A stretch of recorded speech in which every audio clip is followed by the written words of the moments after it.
The dog came back dry. That was the thing Calla Drenn could not make sense of on that Thursday morning in late November, when the temperature had dropped overnight to something the thermometer nailed above the barn door refused to admit. She'd read it 3 times before breakfast and decided the instrument had given up trying. The snow on the north fence line stood past her knee.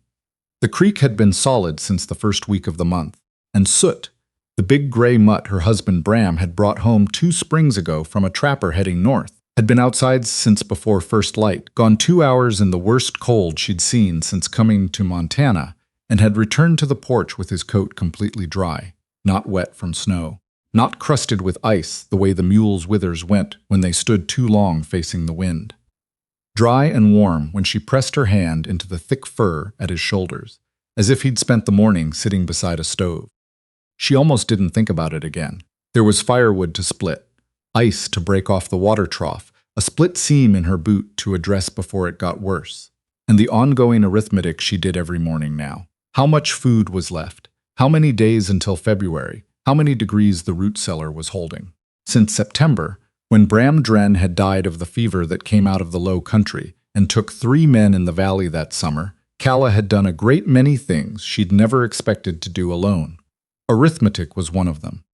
But the next morning, Soot was gone again before she'd gotten the coffee on, and when he came back at 9:30, paws dry, coat dry, moving with that particular loose-shouldered ease he had when he was satisfied rather than cold, she stood in the doorway and watched him settle onto his rug by the stove without saying anything useful, because there wasn't anything useful to say to a dog about the fact that something didn't add up.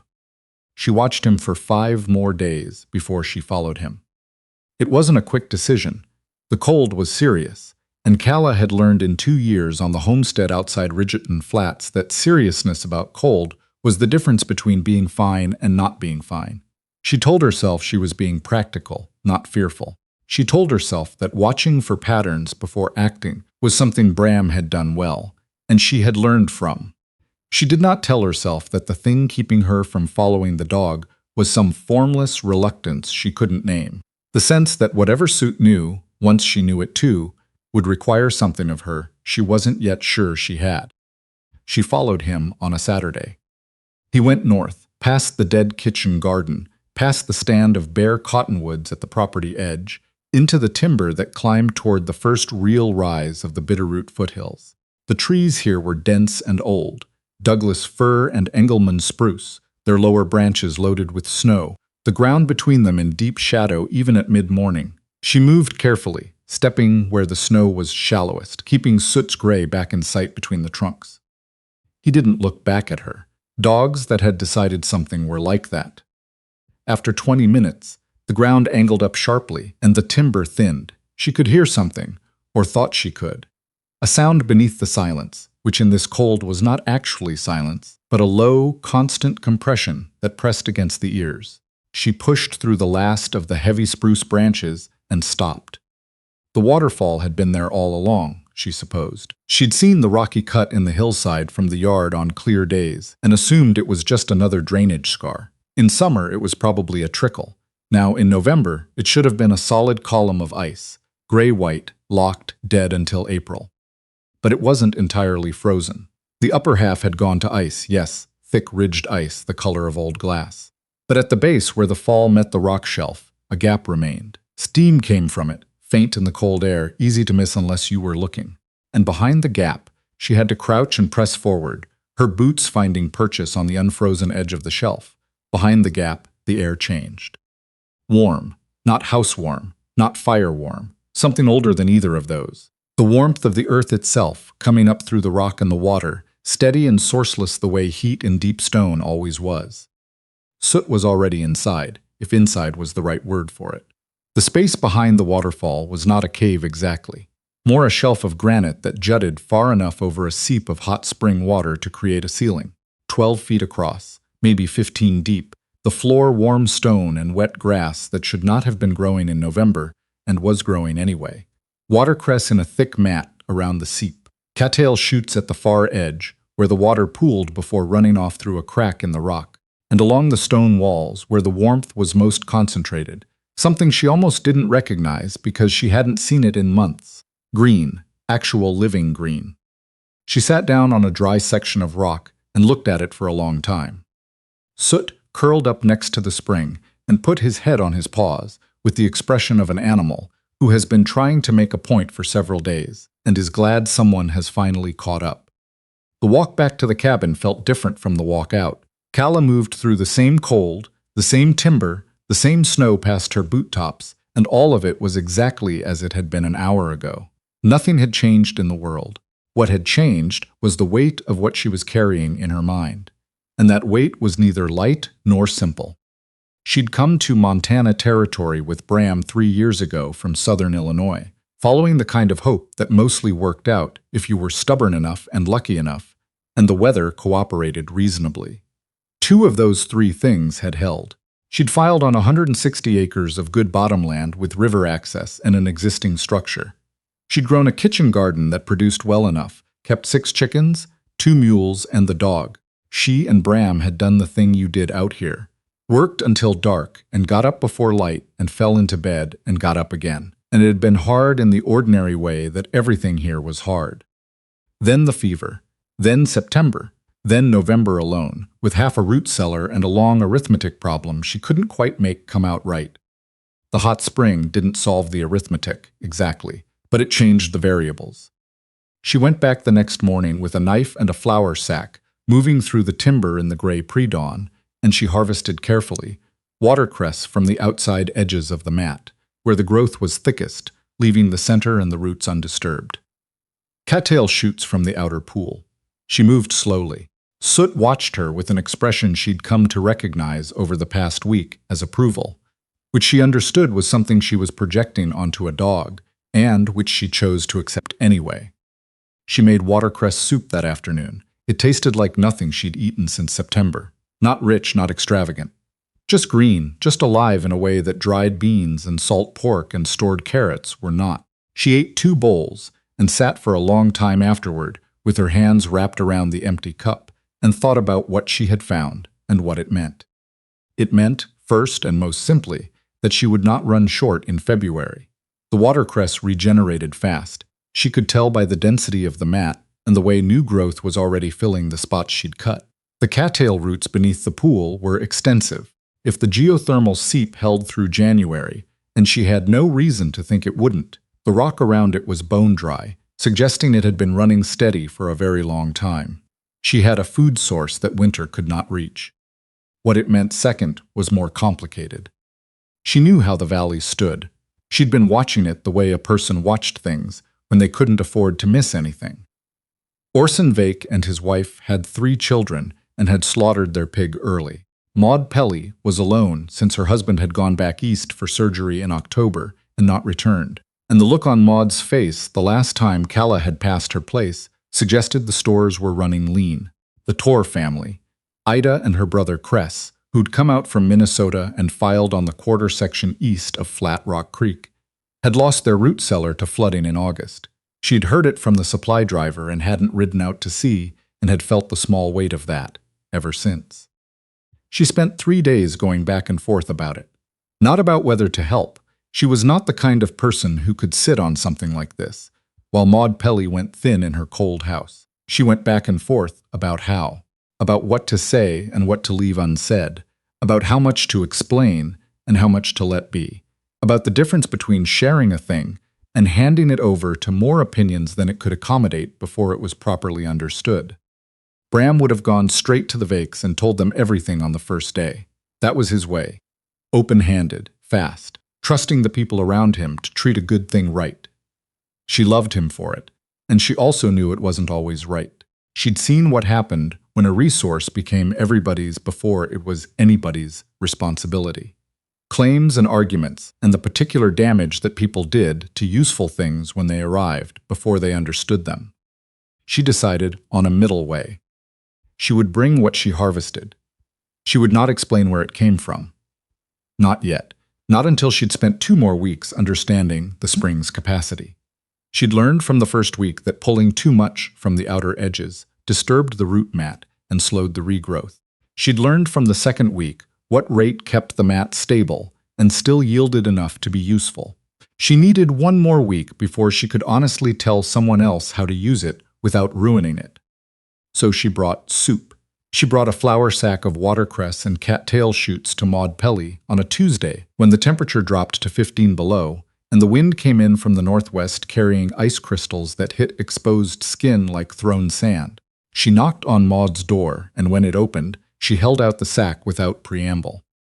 Maud Pelly was 53 years old and had been in the territory longer than almost anyone. She had the look of a woman who had handled a great deal without complaint and who did not intend to start complaining now. She looked at the sack, then at Calla. "Where'd you find this?" It wasn't quite a question. Maud was not a woman who wasted the rising inflection on things she wasn't sure she wanted the full answer to. "I found it," Calla said. "I'll tell you more when I understand it better myself. What I know is that it's good. I've been eating it for 5 days." Maud took the sack. She looked inside at the dark watercress, the pale shoots. Her face did something that she managed quickly, pressing her mouth together and then releasing it. She'd been raised somewhere that didn't leave room for visible relief. "Come in," she said. "I'll put water on." Inside, the house was cold in the way a house went cold when the wood was being rationed, and the woman rationing it had decided she was capable of tolerating more than she probably should. Calla sat at the table and drank the thin coffee Maud made without comment on any of it. They talked about the weather and the state of the road, and whether the supply wagon would make it through before Christmas. When Calla stood to go, Maud walked her to the door. "Thank you," she said. It came out plain and direct, without decoration. From Maud Pelly, that was the full weight of what she meant. "I'll come back Thursday," Calla said. She went to the Vakes on Wednesday. Orson met her at the fence with his oldest, a boy of 12, who had the particular bearing of a child who had decided to take the winter seriously. Orson looked at the bag Calla carried with an expression that moved through several stages quickly. "We're fine," he started. "I know you are," Calla said. "I had more than I needed, and it doesn't keep long. You'd be doing me a service." He looked at her long enough to decide whether that was true in any meaningful sense, and she held his gaze steadily, because the version of it she was telling was true enough. She did have more than she needed. The spring produced well. She was not lying about the nature of what she was offering, only about the source. His wife came to the door, saw the watercress, and said something quiet to Orson in the language they'd spoken before English that Calla didn't understand. Whatever it was made him step back and open the gate. "Come in for a minute," he said. "The kids have been asking about vegetables." The Tor place was the hardest. Ida Tor was 24, 1 year younger than Calla, and she had the look of someone who had been holding herself together through a long and unwitnessed effort. Her brother Cress was 21, and working twice as hard as he should to compensate for the root cellar loss, and not quite making the numbers work. They lived in a structure that was one real room and one very ambitious lean-to, and when Calla knocked, both of them appeared at the door within seconds, with the alert wariness of people who'd learned to expect that news from outside usually meant more problem. She held up the bag. "I grow too much," she said, which was not exactly true of anything. "I can't use all of it." Ida looked at the watercress with an expression that said she knew perfectly well that homesteads in November didn't produce fresh greens, and that she was choosing, deliberately and with full awareness, not to ask any questions about it. "That's real kind of you," she said. "Come in." Calla stayed longer at the Tors. They fed her coffee, and a biscuit she could tell was the last of the day's baking, and she ate it because refusing would have made it worse. She sat at their table and let Cress explain everything he planned to do with the Eastfield come spring, which she listened to with genuine interest, because planning was a form of survival too, and because it was clearly what he needed to do with the next 30 minutes. When she left, the sky had gone a flat gray that promised more snow before morning. She drove her mule home through the early dark and thought about the hot spring the whole way. The way the steam came off the water in the cold, the way the grass at the edges stayed stubbornly, impossibly green, the way Soot lay there in the warmth with his head on his paws, certain about everything. The 3rd week of December, she told them. Not all at once. She started with Maud, because Maud was practical enough to understand what she was being told without needing it to become anything larger than it was. She rode out on a Tuesday morning and sat at Maud's table and laid it out plainly. "There's a hot spring on my north ridge," she said, "behind the waterfall cut, the one I always assumed was just drainage. The dog found it in October. I've been harvesting from it for 6 weeks. The watercress regenerates faster than I can take it if I leave the root mat alone. The temperature behind the waterfall stays constant regardless of what's happening outside. It doesn't freeze." Maud sat with this for a moment, both hands around her coffee cup. "How long has it been running?" "The rock around the seep is old dry," Calla said. "It's been there longer than either of us." She showed Maud the harvest notes she'd been keeping in a small journal, the dates, the amounts, the condition of the growth before and after, the recovery time. Maud read through it without comment, turning the pages with the deliberate attention of someone who respected what a record was for. "You've been careful with it," Maud said. "Not as a compliment, but as an observation." "I didn't want to wreck it," Calla said. "I wanted to understand it first." Maud handed the journal back. "You should bring the vakes out, and the tours. I want them to see it before I say too much." "That's right," Maud said. "It's easier to understand a thing than to be told about it." She brought Orson Vake the following Thursday, just Orson and his lantern, and his particular unreadable expression that she had learned over 6 weeks meant he was taking something seriously. She showed him the path through the timber, the approach to the waterfall, the steam at the base. She let him see it first, before she said anything. Let him put his hand into the warm air the way she had on that first day, and feel the shift. "Lord," he said quietly. She showed him the watercress mat, the cattail pool, the way the growth came back. She showed him her journal. She explained the harvest rate, never more than a third of any section, always leaving the root structure undisturbed, rotating between zones to let each one recover. "What do you need from me?" he said when she was done. "Right now, nothing. In spring there's more work. I want to build a small structure at the entrance to protect it from weather and foot traffic. Through the winter, it would benefit from more eyes watching it." He nodded slowly. "I can come out twice a week." "That's what I was hoping," she said. The January meeting at her cabin was Maud's idea, and Calla accepted it because Maud was usually right about what form things should take. 7 people came. The 3 families she'd been supplying.